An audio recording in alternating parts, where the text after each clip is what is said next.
Thanksgiving meal.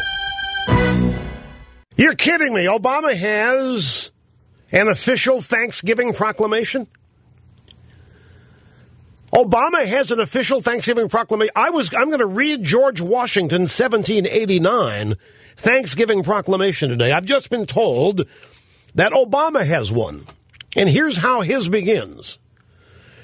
A beloved American tradition, Thanksgiving Day offers us the opportunity to focus our thoughts on the grace that has been extended to our people and our country. This spirit brought together the newly arrived pilgrims and the Wampanoag tribe, who had been living and thriving around Plymouth, Massachusetts for thousands of years.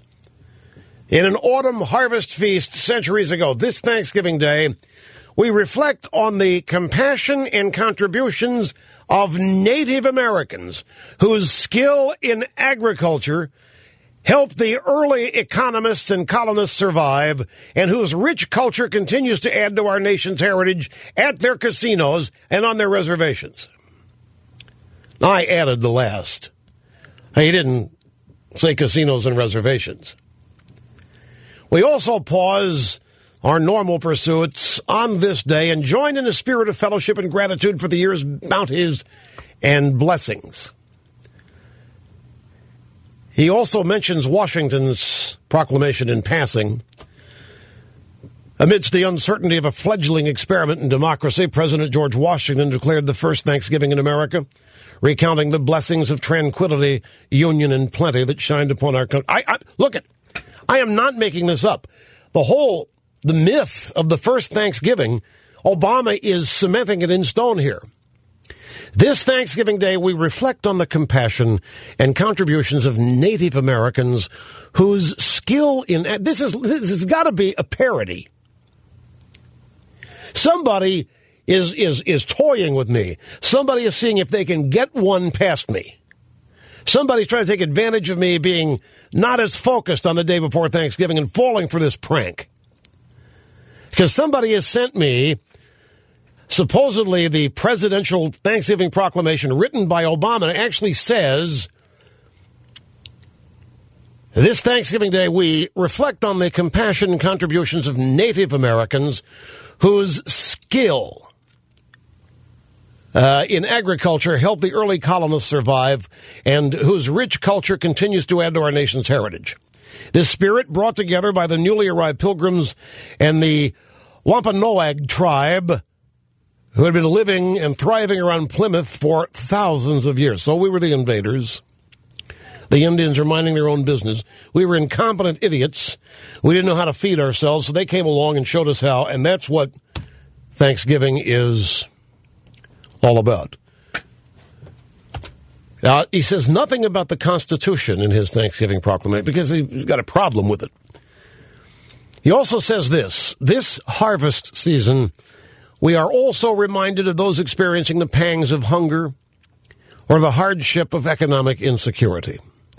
Let us return the kindness and generosity we have seen throughout the year by helping our fellow citizens weather the storms of our day, primarily brought on by me. Now if that's part of it, then I'm going to maybe think that this actually is Obama's Thanksgiving Day proclamation. And I thought I was being hoaxed. I really thought I was being scammed. I thought somebody taking advantage of me here, thinking I'm not all that here, not all that focused the day before Thanksgiving, focusing on Getaway Day. I try to get a phony Obama Thanksgiving proclamation past me. But there it is. It's from the whitehouse.gov website. Every cliche that is wrong about Thanksgiving shows up in his proclamation. The Indians show up at Plymouth. No, the Pilgrims show up at Plymouth. The Indians have been there for thousands of years. We get off the boats. We don't know how to feed ourselves. The Indians show us how. They share their skill in agriculture, which helped the early colonists survive, and whose rich culture continues to add to our nation's heritage.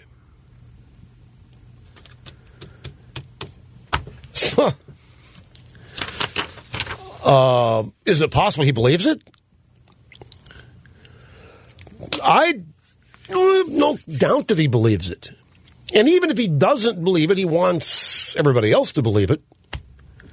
But you remember, in Obama believed that this nation fatally flawed since its founding, even before its founding. So it stands to reason.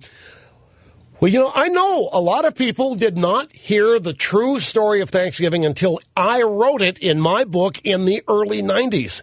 I can remember Snerdley and HR were stunned when they heard the first story of Thanksgiving, the real story.